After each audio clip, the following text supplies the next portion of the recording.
अस्सलाम वालेकुम to all viewers, मैं हूं आपका Yasir Bhattu agriculture researcher. Welcome to YAC।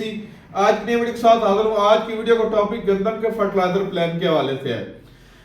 गंदम का फर्टिलाइजर प्लान तो पहले भी मैं आपको पिछली वीडियो में आगाह कर चुका हूं, बता चुका हूं, तफसीली मैंने बताया है। लेकिन मैंने आपको बताया था कि दूसरे पानी पे जो है ना मैं आपको लम्हा बलम्हा जो है ना आगाह करता रहूंगा। आज डेट 6 जनवरी 2025 हो चुकी है और इस वक्त जो है ना गंदम को दूसरा पानी लग रहा है। वो वाले एरिया जो धान वाला रकबा है उस गंदम को दूसरा पानी लग रहा है, और जो बॉर्डर एरिया वाला रकबा है उसको तीसरा पानी जो है ना गंदम का शुरू हो चुका है। तो आज मेरे फार्म पे जो है ना वो गंदम का दूसरा पानी शुरू हो चुका है। लेकिन माजरत के साथ मैं फार्म फील्ड पे जो है ना जा नहीं सका, सर्दी बहुत ज्यादा थी, इसीलिए मैं इधर ऑफिस बैठ के जो है ना वीडियो बना रहा हूँ। तो लेकिन मैं कहा कि आपको आगाह कर दिया जाए कि दूसरे पानी पे कौन सा फर्टिलाइजर इस्तेमाल करना चाहिए।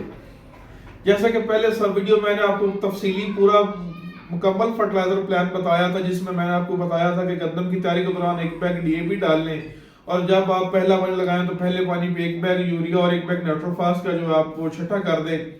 मतलब कि आधा बैग आप यूरिया का और 1 बैग नाइट्रोफास का छठा करेंगे और आधा बैग जो आप बत्तर आने पे छठा करेंगे। तो दूसरे पानी पे आप 1 बैग जो यूरिया है वो बत्तर पे छठा कर दें। यही फर्टिलाइजर प्लान था। लेकिन वो वाले फार्मर जो चाहते हैं कि गंदम को पोटाश डालें, और जो फार्मर जो पिछले अपने पुराने रिकॉर्ड में जो है ना पोटाश डालते आ रहे हैं अपने फील्ड में, तो उनको चाहिए कि वो गंदम को दूसरे पानी पे ही जो है ना वो पोटाश डाल दें। और जब भी आप पोटाश डालें तो आप यूरिया का इस्तेमाल साथ लाजमी क्या करें। उसकी वजह यह है कि जब आप पोटाश डालते हैं तो अगर जब अकेली पोटाश डालते हैं, अगर आपके पास 48-50 फार्मूलेशन की पोटाश है, मतलब कि जिसमें 48% सल्फर और 50% पोटाश है, वो वाली फार्मूलेशन है, ये चाहे अकेली 50% वाली फार्मूलेशन है, बगैर नाइट्रोजन के वो मुकम्मल जो है पौधे को दस्तयाब नहीं होती। तो जब आप नाइट्रोजन मिक्स करके छठा करते हैं तो उससे फायदा ये होता है कि एक तो पौधा जल्दी उसे अडॉप्ट कर लेता है, और जो है ना वो पूरे की पूरी पौधे को दस्तयाब होती है, वो जाया नहीं होती, और नीचे जो है ना वो मुंजमद भी नहीं होती जमीन में। तो वो वाले फार्मर जो पोटाश डालते हैं, कुछ फार्मर्स मैंने देखा है कि वो तीसरे पानी पे जाके पोटाश डालते हैं। आप मेरा भाई ऐसा क्या करें कि दूसरे पानी पे जो है ना पोटाश डाल दिया करें, मतलब कि पहले 1.5 माह में जो फर्टिलाइजर प्लान है वो मुकम्मल कर लिया करें।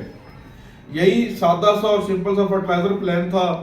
तो मैं अपने जो फार्म पे कुछ मेरा रकबा इस तरह का है कि जिधर जो है ना पोटाश में हर सूरत डालता हूँ।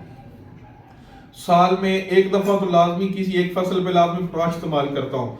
तो उस फार्म पे मैं जो है ना 10 एकड़ का मेरा प्लॉट है, उधर मैं जो है ना 10 किलो फी एकड़ जो है ना पोटाश, ये जो 48-50 वाली फार्मूलेशन आई है, जिसमें 48% सल्फर और 50% जो है ना वो पोटाश है, ताइवान से इंपोर्ट हुई है, वो मैं 10 किलो फी एकड़ पोटाश और 1 बैग यूरिया को जो है ना वो फी एकड़ दूसरे पानी पे जो है ना वो छटा कर रहा हूँ। इसके बाद जो है मैं तीसरा पानी वो भी खाली लगाऊंगा। तो जो लोग तीसरे पानी में पोटाश डालते हैं उनके लिए ये है कि तब जो गोब की स्टेज जो है मुकम्मल हो चुकी होती है और सिट्टा निकलने का अमल जो जारी सारी होता है, तो पौधे को उतना टाइम नहीं मिलता कि वो पूरी की पूरी जो पोटाश या खुराक आपकी जमीन पड़ी होती है उसे अडॉप्ट कर सके। और वैसे भी तीसरे पानी पे धूप निकलना शुरू हो जाती है और बत्तर जो वो जल्दी खुश्क हो जाता है पौधे का। पौधा आपका खुराक तभी इस्तेमाल करता है जब तक जमीन में बत्तर रहता है। तो कोशिश करें कि जो है ना पहले पानी पे ज्यादा खुराक डाली करें और दूसरे पानी पे खुराक मुकम्मल कर दी करें। यही बेहतरीन हाल है और इससे इंशाल्लाह अच्छी एवरेज मिलती है। मैं शुरू से ही जो है ना दूसरे पानी पे खुराक मुकम्मल कर देता हूँ। तो उम्मीद है कि आपको मेरी बातों से फायदा हासिल होगा। इंशाल्लाह मिलते अगली वीडियो में। जज़ाकल्लाह खैरा। अल्लाह हाफिज़।